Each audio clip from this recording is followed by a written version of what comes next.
Gumagamit ka ba ng GCash, PayPal, or anumang bank account na nakasave dyan sa Chrome na setting sa ating cellphone? Kailangan mo malaman to.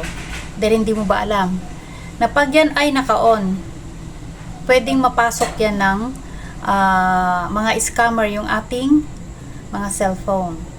At kung gusto mong malaman kung paano natin to poprotektahan yung ating mga pera sa PayPal, sa GCash at sa iba pang mga bank account natin, sundan mo lang ako para malaman mo at nang hindi maubos ang pera mo. Dahil baka masimot yung pera mo kapag ito ay naka-turn on. Kaya ang gagawin natin, ita-turn off natin itong ating setting na ito sa ating Chrome. Kaya kung di mo pa alam, sundan mo lang ako.